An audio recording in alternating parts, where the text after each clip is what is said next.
Some people go to Sanibel and Captiva Islands for, the food. Some go for the island experience. Some go to experience the beaches or the birding. It's an amazing place. I go there for the incredible land-based fishing that these two islands offer. There's nowhere else I know of where you can go and catch so many fish from land without hiring a charter, a guide, or renting a boat. I've had friends ask me many times when they go vacation, how do you catch those snook that you're putting pictures up of? How do you catch those redfish? How are you catching those sharks? Where are you fishing? What bait are you using? And so I decided to make this video for anyone else who might have those same questions. My goal is to show you exactly how you can do that yourself. I wish I had a guide like this when I started 12 years ago vacationing in Florida. I have not seen any in-depth videos on how to do this, so this will be the first one that I know of that goes this in-depth on how to get started and just skip the learning curve and get right to catching fish. So I'm here for you guys. I'm gonna give you everything I know to get started, so let's hop into it. So before I get into the gear that you're gonna need, the basic gear, I'm going to link all this stuff in the description below. All you have to do is copy and paste that link into your browser. It's gonna bring you right to the exact product and you can get the same stuff I'm using. So this rod right here is what I would use in Florida for most fishing that I'm gonna be doing. Whether it's surf fishing, pass fishing, you name it, this is a good all-around size. This is a 7-foot medium heavy spinning rod with a 4,000 or 5,000 series spinning reel on it. And I've got that spooled with 30-pound braid. It may be overkill, but there's situations where you might hook a big snook under a bridge and you're glad you got 30-pound braid. It's gonna cast far enough. We're not doing a ton of distance casting like on the flats. We don't need to get it way out there. And 30-pound braid is gonna offer you a little bit extra oomph if you hook a big fish. This happens to be Power Pro. It's just a great line for all-around fishing. So the Penn Battle 2 or 3 combo is a great setup. It's got a reel and a rod with it. That's a perfect, really nice setup. It's under 200 bucks, and that'll get you started with a really nice outfit. Number 2 is much cheaper, but they work awesome, and that's the Berkley Amp Inshore series. I've used them quite a bit, and I've never had any trouble with them. I would put a reel, like a nice decent Penn 4000 reel on there, or you could use another great one that I've used quite a bit is the Fluger President. That's another great reel in that $50 to $60 range, so you can get that whole setup for under 100 bucks. And then as far as leaders go, 20-pound fluorocarbon is the minimum for me. That's the lightest line I'm going to use for leader, and the reason is everything in saltwater has sharp teeth. They're gonna abrade your line. I'm gonna carry 20-pound, 30-pound, and probably 50-pound fluorocarbon leader with me. That's gonna cover most situations. If you're fishing big snook under a bridge, you're gonna want 50-pound. And if you're just fishing in the surf for some whiting or some smaller fish, you can get away with that 20-pound. And in clear water, sometimes you need that for visibility. So that's basically your rod, reel, line, and leader setups. So let's get into a little bit of that terminal tackle, like your hooks and weights and the rigs that we're going to use. This right here is the only rig you need to catch fish in Florida from shore. There's a lot of other ways to do it. You can get really complicated, but this is literally all you need to catch fish from the beach, the passes, the causeway, you name it. What we have here is our main line going to the rod here with an egg sinker, anywhere from 1/4 ounce up to 1 ounce, depending on the current you want that weight to hold. And then we've got our swivel, and depending also on how much current there is, this can be anywhere from like a 10-inch to about an 18-inch leader. In more current, I like to go with the shorter leader, or when I'm surf fishing. In less current, I like to go with a longer leader to let that bait kind of swim around away from that weight. So that's the basic rig. It's basically a Carolina rig with live bait. The hook is a circle hook. Hopefully you can see that. Circle hooks are very useful in Florida because if we're setting up rods to surf fish, for instance, we can set those up in a rod holder. That fish can grab that bait, swim off with it, and it's just going to rotate right into the corner of the mouth. It's not going to hook that fish deep. It's going to hook itself, and that's a great way to catch fish in Florida. I use them all the time. I used to be skeptical about them, but I've changed my mind after I started using them. They're an awesome hook. They hold fish really well after you hook them as well. So the different manufacturers make these circle hooks in a lot of different ways. So size is kind of hard to gauge. One manufacturer's size may be completely different than another. What I like to do is basically size it off of the size of my bait. So a good rule of thumb is the hook should be 1/4 to 1/3 the length of your bait. So this hook would be basically perfect for a shrimp, something small. You know, a shrimp's going to be about that long, and that's a perfect hook for a smaller bait like that. You get into, you know, a big live bait like a ladyfish or a big chunk of fish like that, you're going to want a much bigger circle hook to make sure the gap comes out and that hook point's exposed. So I'll kind of show you how I hook a bait fish or a chunk of fish here, and just how to position that hook in it so it gets a good hookup with that circle hook. If you don't like circle hooks, you can certainly use Kale style hooks. Also, big octopus style hooks with just a wide gap are great as well. With those, of course, you need to set the hook nice and hard and drive the hook home. With these circle hooks, all you gotta do is just tighten up on those fish. So again, this rig will work anywhere you fish. If you're fishing like really light current or the fish are near the surface, you can eliminate the weight entirely and just go with the swivel, and that bait will drift naturally right through the current. It's a very versatile live bait rig that'll work anywhere you fish down here. You can buy these rigs pre-made, pre-tied. I like to bring my own. I like to be able to customize the length and use my own hooks and change them out. So I'm going to link all the different hooks I'm using, the different sizes of weights, and the swivel. A little travel tip for you guys: buy your sinkers in Florida. They weigh a lot. They're going to weigh your bags down. They're cheap to buy, so just bring a tackle box with your basic hooks, swivels, the light stuff in it, in your suitcase, and then buy your weights down there, and you'll have everything you need to live bait fish. You know, if you're into artificials and you want to throw artificials, that's awesome. This is basically the #1 bait that I've found in Florida that works. It's a paddle tail swim bait on a jig head. This is probably a 3/8 ounce jig head here. This would be for fishing faster or deeper water, but you can go all the way down to an 1/8 ounce if you're fishing slow, shallower water. This is a 4-inch swim bait. It's a great all-around size for trout, snook, redfish. Just cast it, retrieve it. You can drag it along the bottom. You can hop it, you can pop it, fish deep water, shallow water. That's a great versatile bait. A couple other options you could use would be casting spoons like an Acme Castmaster or a Johnson Silver Minnow. Lots of fish eat flashy stuff, so you can certainly use those. And then another great thing to use is bucktail jigs. Hair jigs work great. You can snap them, pop them off the bottom, and also jerk baits like X-Wraps, minnow baits in that style. So that's your 4 basic lure categories, and that'll catch you just about anything that you might want to catch on artificial. With artificials, I'm going to rig my rod so that I don't have a swivel, but I've got about a 5-foot section of 20 to 30 pound fluoro ahead of that bait, and I'm going to tie a line-to-line knot. An FG knot is my favorite knot for that that union between the braid and the leader. You can look up lots of videos on how to tie that knot. Super strong, super thin, and it goes right through your guides. So that's how I'm going to rig up, and then I'm going to tie direct on the other end to my artificial, get to casting. So for you fly fishermen, fly fishing is another great option for beach fishing, especially fishing some of the passes or near mangroves. In Ding Darling, you can definitely use fly gear and catch fish on that.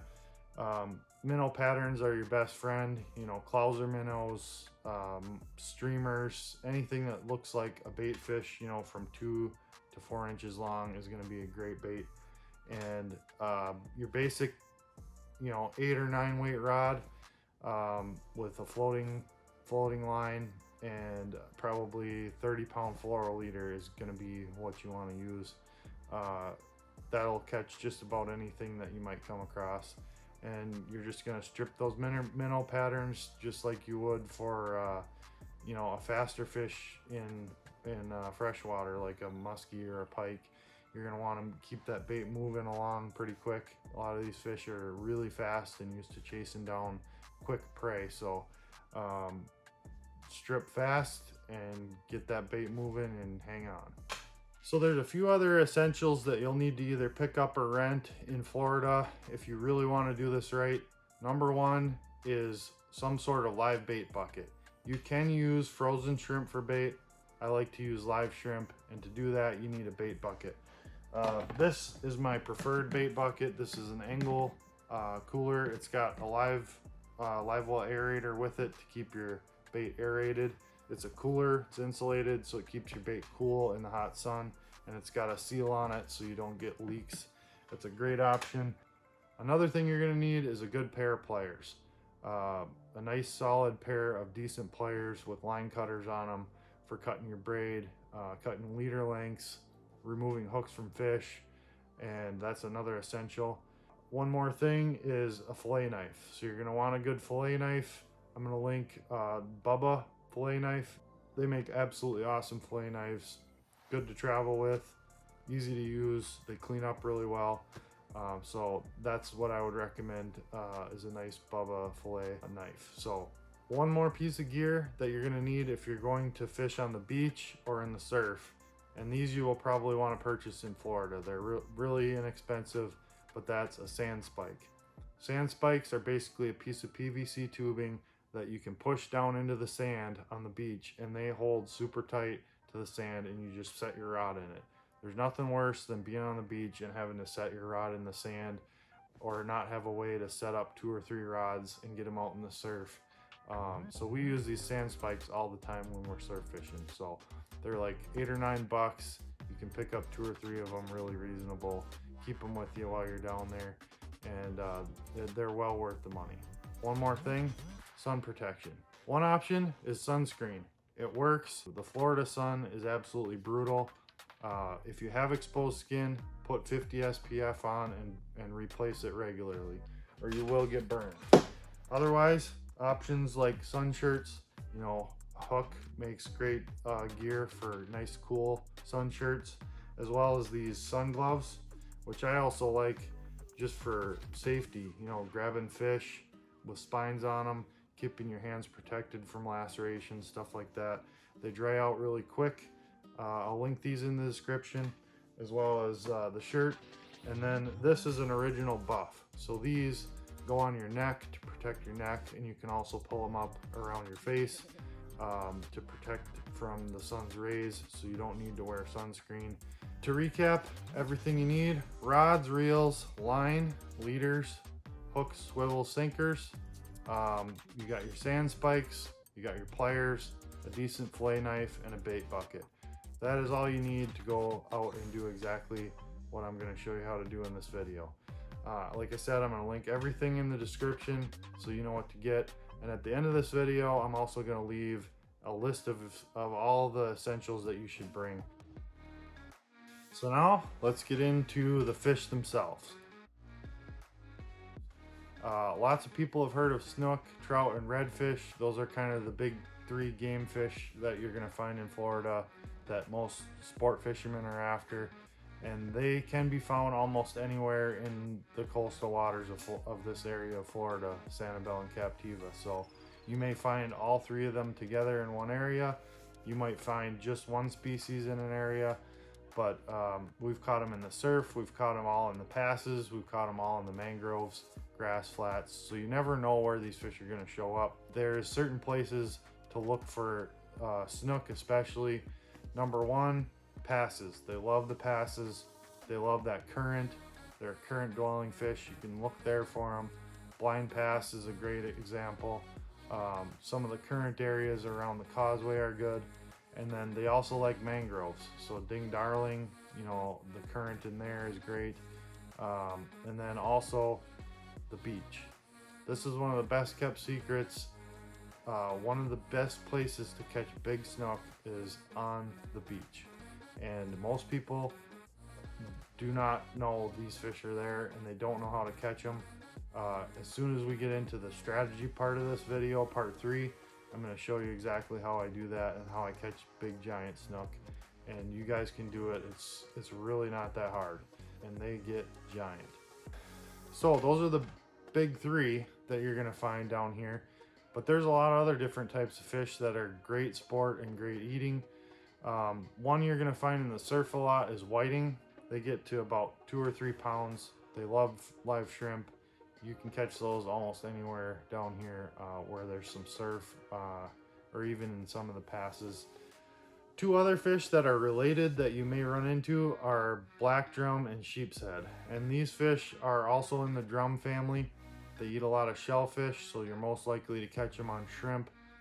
Sheepshead typically hang around rocky areas or bridge pilings, and they're going to be picking barnacles and stuff off of that hard structure. We have caught them on the beach, you know, on the surf here and there, but mostly around docks and piers and you know, bridge pilings and stuff like that.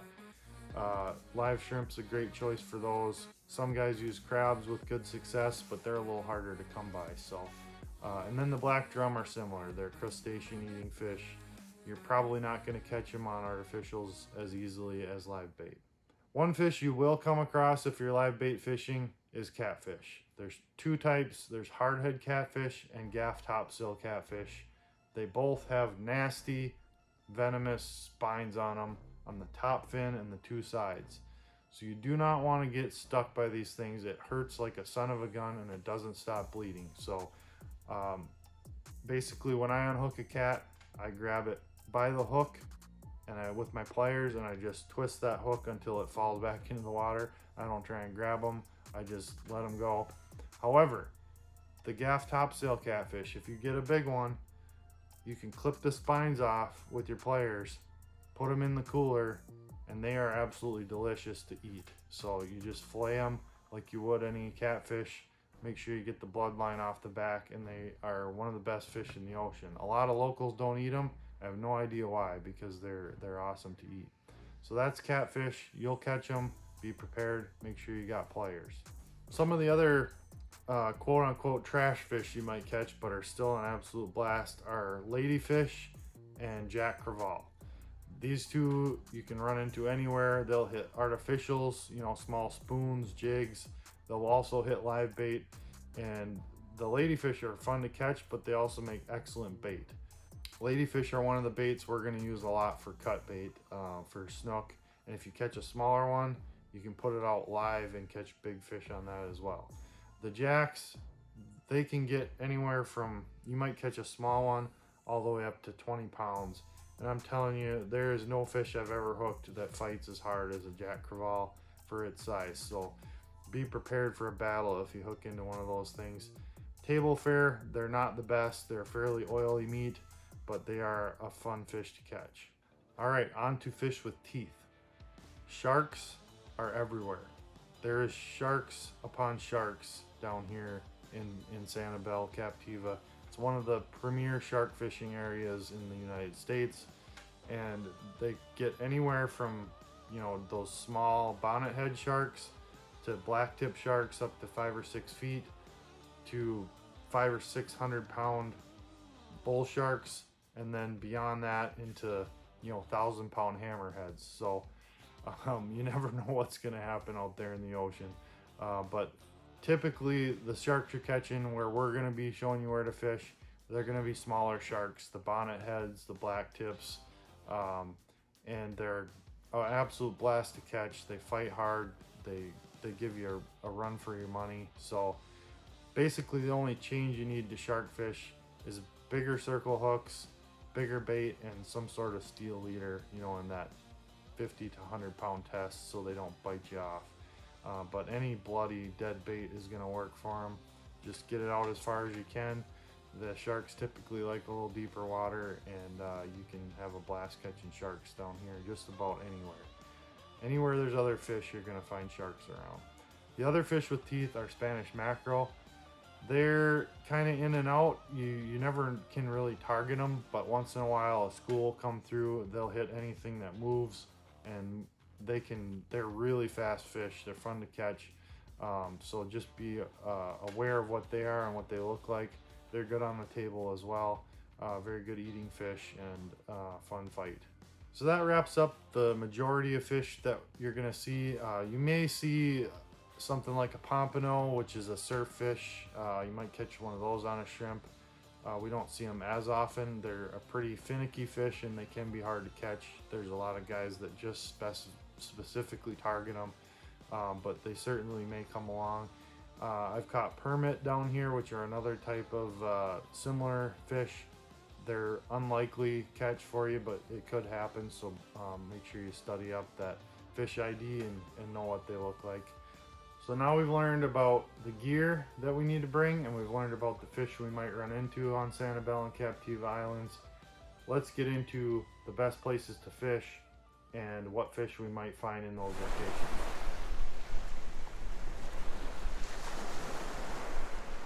The easiest place to fish and probably one of the best places to fish is the surf, the beaches. So either the Gulf side of the islands or the inside, like along the Causeway beaches out to Sanibel. These places are loaded with fish and they're super easy. You can take the family there, let them play in the sand while you put a couple rods out, and almost anything can show up in the surf. Now, like I mentioned earlier, the big snook early morning are going to be cruising right next to the sand. I'm talking 10 feet out at the most. You can pitch a live shrimp or a cut bait, like a piece of cut whiting or a cut ladyfish, and just put it out there on a circle hook, and those big giant female snook just cruise along that beach looking for an easy meal. If you go whip a cast way out there, you're past most of the fish. On these beaches, there's a little trough, and then it comes up to a sandbar oftentimes, especially on the Gulf side. And then that trough, the fish just use that as a highway to move back and forth. So, you know, a really long cast and you're gonna be on that next sandbar, and that's not always the best place to have your bait. So oftentimes it's right in front of you. And a live shrimp on that Carolina rig is a great choice for just about anything in the surf will eat it. However, those big snook, a cut bait is gonna be probably even better. And even better than that is a live bait in that 5 to 6 inch range, just hooked through the nose with a circle hook and pitched out there just a few feet. That's how we caught big snook like these ones here. This is how I caught my PB snook. My personal best, it was a 44-inch behemoth snook, and it came a mere 15 feet out from the edge of the sand. So, and that was on a live whiting about that long. That thing woofed it like no problem. They can eat a really big bait. So other fish you might catch in the surf, super common, whiting, trout, sea trout are always cruising up and down, and you might catch a pompano, a jack. I mean, pretty much, like I said, anything. And if you want to catch sharks, go get a bait out there as far as you can at night. Sharks move in at night, and you can often catch them after dark on the beaches. So the inside beaches, you can cast artificials. I mean, there's so many options on the beach. Fly fishing is another great example. If it's calm enough, you can cast flies just right on the edge of the surf. What you want to look for on the beaches is if it's super calm, it'll clear up, and you want to be a little bit quieter to not spook fish. If the surf is coming in real nice, like 2-foot waves, that's ideal because it makes the water a little bit stirred up. The fish aren't as spooky. But if you're getting like 5-foot rollers coming in and a really heavy west wind, it's pretty tough to fish the Gulf side, and you're going to want to switch to the inside, along the inside of the islands, and fish there instead. You know, passes are another great option for catching all different kinds of fish. Snook especially love them. You know, Blind Pass, which is the pass between Sanibel and Captiva Islands, always has big tides rolling in and out, and fish move through there constantly. Another good area is the causeway. You know, around those pilings, water's always kind of swirling around those pilings. You can cast behind there, and oftentimes there's big schools of bait there and lots of big fish waiting to eat them.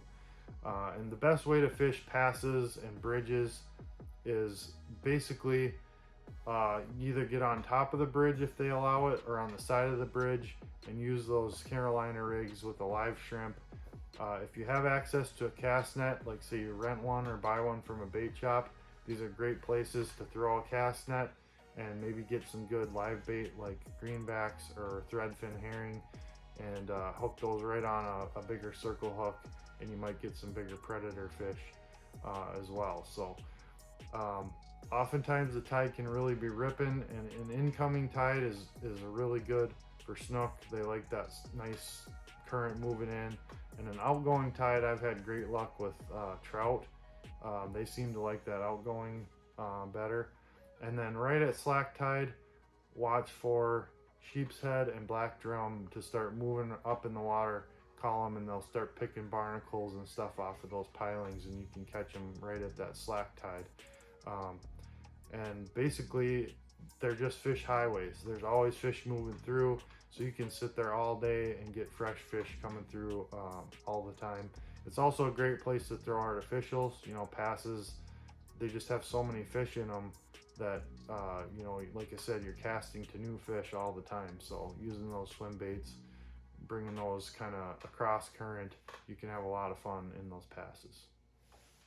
So you've probably heard me mention Ding Darling a few times.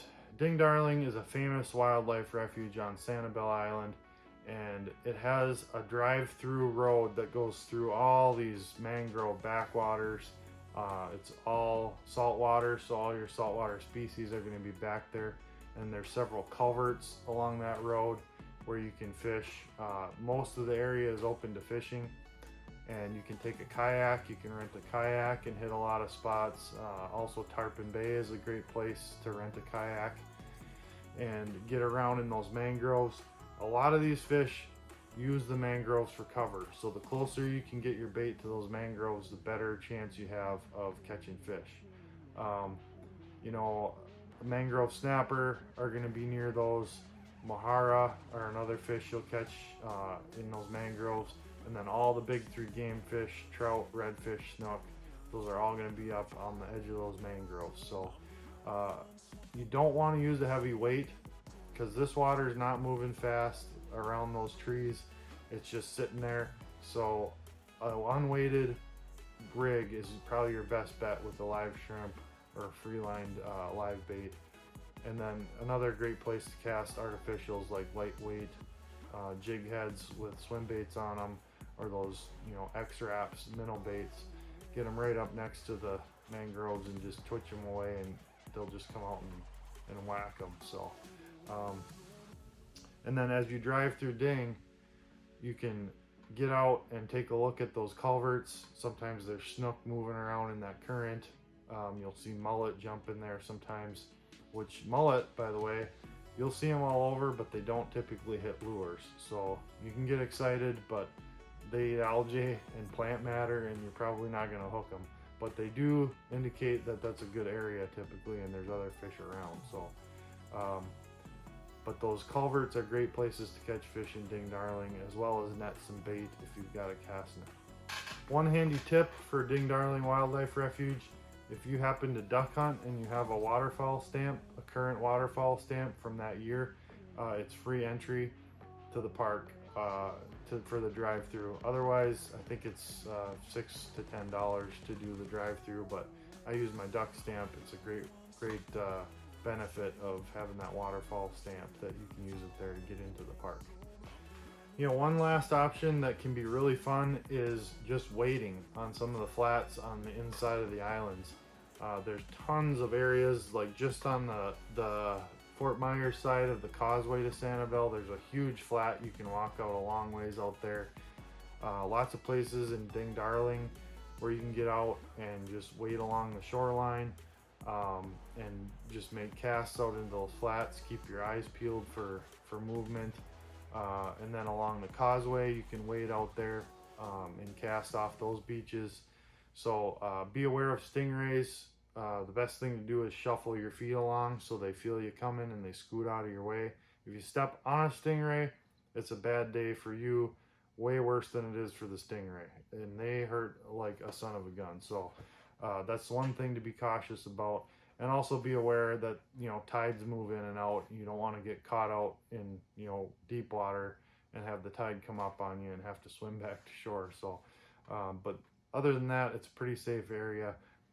In Ding Darling, if you're gonna wade, keep your eyes peeled for alligators. They are around, although they're not super common in there because of the salt water. I have seen them in there, so just be aware of that. But you can wade out, and these fish in Florida will be on flats, you know, so shallow they'll blow your mind, and you can catch fish. I mean, I've caught trout, especially in, like, you know, trout and reds in really shallow water. So that can be another fun way to fish down here. But just go explore. You know, there's tons of open areas to the public, and you can just go, you know, chuck shrimp out there and see what happens. You're gonna catch fish almost everywhere. So that's it. That's all you guys need to know to go down to Florida, catch fish on your own from land on Sanibel and Captiva. Like I said, everything in this video I've linked in the description, from hooks and swivels all the way up to rods and reels, and you know, pliers, you name it.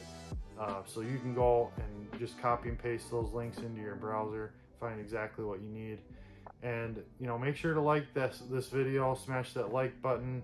And if you want to see more fishing videos from this area in the future, I plan on filming some more stuff more in depth in the future. So subscribe to the channel and you can keep up with the latest. I also have a lot of great stuff for fishing the Midwest already. So, you know, if you fish in Wisconsin, Minnesota, Michigan, I have a ton of stuff on steelhead to walleyes to ice fishing, you name it. So make sure and follow and subscribe, and we'll see you guys in Florida maybe one day. I get down there as much as I can because it's an absolute blast. So you guys go down there and get hooked up.